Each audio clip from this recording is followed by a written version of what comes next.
पता नहीं किसकी दुनिया लूट रही है, लंका लूट रही है। टेलीफोन मोबाइल क्लेम लगाए हुआ चल रहा है मोटरसाइकिल पे और चाह रहा है, उसको पता ही नहीं मैं कहां चल रहा हूं। हम कई बार रोकते हैं टोकते हैं तो कैसा बस भूल गए साहब। अरे भैया तू तो भूल गए, वो यमराज कौन भूल रहा है, अटे जानो साहब। और दुकान बस थोड़े गए हो सर भाइयों, गए की तो गारंटी आएगी, गारंटी को नहीं भाई। गंगानगर में रामलीला चल रही, रावण दहन के लिए आपके भगवान राम तीर धनुष लिए हुए आ रहे हैं, हनुमान जी गदा घुमाते हुए आ रहे हैं, पूरा राम दरबार आ रहा है। और उस राम दरबार के सामने रावण का, कुंभकर्ण का, मेघनाद के पुतले हैं, उनको जलाया जाएगा। और एक मंच लगा हुआ और उस मंच पे गाना चल रहा, लक 28 कुड़ी था 47 वेट कुड़ी था। तो मैंने उस आयोजकों से कहा, मैंने कहा भाई यार ये तो कम से कम शर्म करो कुछ तो, इतनी गिरावट तो मत लाओ। अब वो क्यों गंगानगर पंजाबी इलाका है भाई, पंजाबियों के बोले साहब बीड़ी नहीं कटी होती। तो मैंने कहा तुमको पीले चावल दिए तो बीड़ी कटी करनी है, फंक्शन करो तो घर में कर लो, और अगर पब्लिकली भी करते हो तो कम से कम एक रीति रिवाज, एक दस्तूर। हमारे गुरुजी ने कहा है जाने गीत विवाह गाइए, आते हैं तो विवाह के गीत विवाह में गाइए।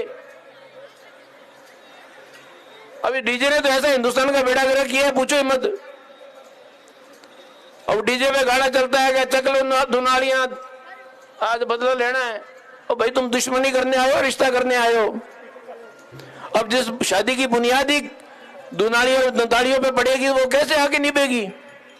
तो भाई मौके के मुताबिक संस्कार रखो, मौके के मुताबिक ये जो पुराने त्योहार चल रहे हैं, ये आज आपके मेले चल रहे हैं, ये इनका यही योगदान है कि आपकी संस्कृति को इन्होंने पुनर्जीवित रखा हुआ है। इस मुरारका फाउंडेशन का भी मैं धन्यवाद दूंगा कि इन्होंने जो है बेटर पुलिसिंग के लिए बहुत हमेशा तत्पर रहे हैं, हमेशा जो है सहयोग करते रहे हैं। मैं अपने बारे में ज्यादा नहीं कहूंगा, लेकिन इतना ही कहूंगा कि ग्रामीण परिवेश से हूं और पिताजी मेरे जो है हरियाणा, आपके पहले आर्मी में, बाद में बीएसएफ में कमांडेंट की पोस्ट से रिटायर हुए। और मैं भी जो है सीमा सुरक्षा बल में जो अभी ऊंट देखे और ये बंदे को, जवान को देखा तो पुराने दिन याद आ गए। 89 बैच का असिस्टेंट कमांडेंट बीएसएफ में रहा हूँ 4 साल देश सेवा करके, बाद में ये यहाँ सेवा करने आपके पीछे पधारा। अब वो चंग वाली बात आ गई तो अब तो चंग तो बज ही नहीं रहे, अब तो बजता ही नहीं है। मेरे पिताजी की बीकानेर पोस्टिंग थी, हमारे बटालियन थी, उसमें सारे राजस्थानी हुआ करते थे। तो 1 महीना पहले चंग बजने शुरू हो जाते थे, दिवाली से, होली से पहले। वो होता था जमाना, वो होता था उल्लास। हमें याद है शाम के टाइम हम बैठ जाते थे, वो सुनते रहते थे बाहर लॉन में, और सामने लाइन्स में, पुलिस लाइन्स में जो है बैरिक में जवानों की चंग थाप बजती थी। तो थाप आज भी याद है, इसलिए वो थाप बजा ली, वरना ऐसे नहीं बजती वो।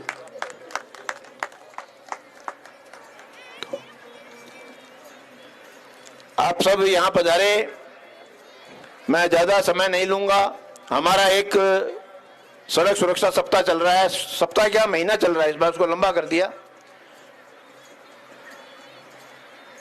पुलिस अधिकारी होने के नाते, एक सामाजिक प्राणी होने के नाते, एक मौजूद व्यक्ति होने के नाते मुझे बड़ा दुख होता है कि हम हमारे बनाए हुए कानून की अवहेलना करने में शान समझते हैं। ये आप लोगों ने ही बनवाए हैं कानून, आपके जो एमपीज बैठे हैं पार्लियामेंट में, वो आपके बिहाफ पे काम करते हैं। और कोई फर्क नहीं पड़ता कि मैं धारा 304 लगाऊं, 304A लगाऊं, 302 लगाऊं, लेकिन एक्सीडेंट में जिस घर का मौजूद व्यक्ति खत्म हो जाता है, वो पीड़ा केवल वो परिवार ही समझ सकता है। तो ये जो कानून बने हैं, इन कानून की पालना करने का दायित्व आपका है। मैं सड़क पे खड़ा होके क्यों मैं आपको रोकूं और क्यों टोकूं कि आप हेलमेट लगाइए।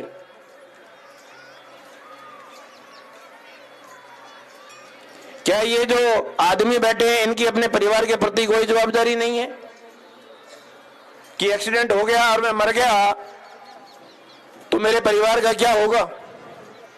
ये जो माताएं बैठी हैं, क्या इनकी जवाबदारी नहीं है कि अपने पति को, अपने बेटे को घर से बाहर निकलते वक्त उसको हेलमेट लगवाने के लिए कहें?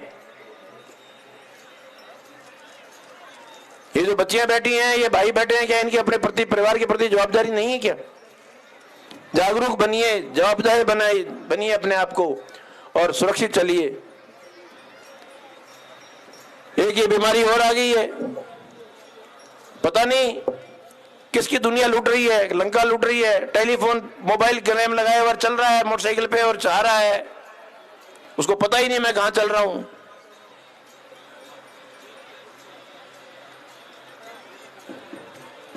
गाड़ी में सीट बेल्ट दी हुई है, उसका प्रॉपर इस्तेमाल कीजिए।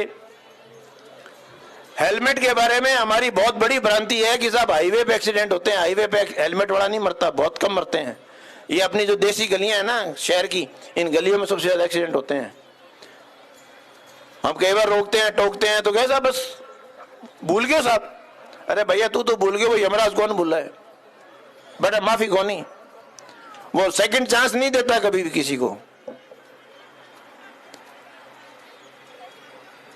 अटे जानो साहब, और दुकान बस थोड़े गए हो सर भाइयों, गया की तो गारंटी आएगी, गारंटी को नहीं भाई।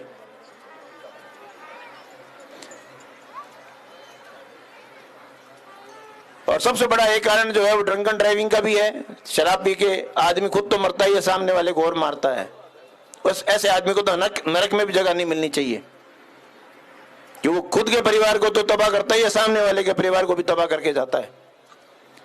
तो ये आप आए हैं इन मेलों के माध्यम से, मनोरंजन करिए, लेकिन चिंतन भी करिए कि हम समाज में कहां हैं, कहां जा रहे हैं, क्या हो रहा है, क्या नहीं हो रहा है। बच्चों को संभालिए। मेरे पास ऑन एवरेज दिन में 3 जोड़े पेश होते हैं कि साहब हमने लव मैरिज कर ली है या हम लिव इन में रह रहे हैं। ये समाज कहां जा रहा है, विचार करिए। इसके दोषी आप हैं। Parenting is a 20-year business. मैंने मेरे बेटे को जो स्कूल में पढ़ रहा था उसको 2 चीज के लिए मैंने मना कर दिया था। एक इकलौता बेटा है, मैंने कहा जब तक कॉलेज नहीं पकड़ ले तब तक मेरे से 2 चीज मत मांगना, एक मोटरसाइकिल और एक मोबाइल। उसको भी पता था बाप के तेवर उसने नहीं मांगे, मांगता तो देता भी नहीं, देता तो गुद्दी में 2 देता खींच के। ये बच्चों को लाड नहीं है, ये बच्चों को बिगाड़ रहे हो आप। कंट्रोल नहीं है आपका बच्चों के ऊपर। बच्चा क्या कर रहा है, उसको मोबाइल कर दिया, फ्री कर दिया, वो मोबाइल के जरिए उसकी कोई सीमा नहीं है, उड़ान भर रहा है, वो कहां जा रहा है, क्या कर रहा है, क्या नहीं कर रहा है।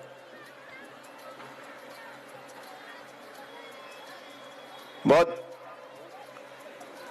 दुख होता है जब मैं देखता हूं, और फिर माँ बाप हमारे पास पेश होते हैं और रोते हैं कि साहब एक बार बच्ची से मिलवा दीजिए, और बच्ची कहती है मैं मिलना नहीं चाहती। जिस साल 18 साल उस घर में रही हुई बच्ची अपनी मां से मिलने से मना कर देती है। ये समाज है हमारा। ये हमने बच्चों को प्यार दिया है, ये लाड पाल किया है हमने, ये हमने बच्चों में कॉन्फिडेंस जनरेट किया है, ये बच्चों की हमने परवरिश की है। चेत जाइए बीबी, आप जागिए, चेतिए, बच्चों के दोस्त बनिए, बच्चों को उनके सुख दुख में, उनके हर चीज में उनको शामिल करिए। कुछ बातें मेरे मन में आई थी समाज के नाते, एक अधिकारी के नाते, एक मुखिया के नाते, मैं जो देख रहा हूं हो रहा है, इसलिए मैंने अपने उद्गार प्रकट किए। आप इस में आए हैं उत्सव में, उत्सव मनाइए। जीवन एक उत्सव होना चाहिए। अपनी परंपराओं को जीवित रखिए। परंपराएं अच्छी हैं, लेकिन जो एक बात बताई वो परंपरा में अगर गलत है तो उसको हम प्रदर्शन नहीं कर सकते। आज मारवाड़ में मनवार है अफीम की, इसका मतलब नहीं हमें अफीम घोड़ के बैठ जाएं। समाज में मान्यता हो सकती है, लेकिन इलीगल है। अगर स्मोकिंग इलीगल है, हुक्का इलीगल है, तो इलीगल है, उसको प्रदर्शित नहीं कर सकते हम किसी भी आड़ में गलत काम को पॉजिटिव पेश नहीं कर सकते और करना भी नहीं चाहिए। गलत ही रहेगा। नशा गलत है तो है, उसको किसी भी रूप में हम सही नहीं ठहरा सकते। वरना अगर भांग और गांजा अगर सेवन लायक होते तो हमारे भगवानों ने पुराणों में पहले लिख दिया होता कि बेटा खूब चिल्लम भर भर के पियो, मजे करो, ऐश करो। किसी भी धर्म में नहीं कहा, नशे को सब धर्मों ने बुरा बताया है। इसलिए अच्छे आचरण और अच्छे उदाहरण पेश करिए। समाज बहुत कुछ देखता है, इस मंच से बहुत कुछ सीखता है और फॉलो करता है। धन्यवाद। जय हिंद।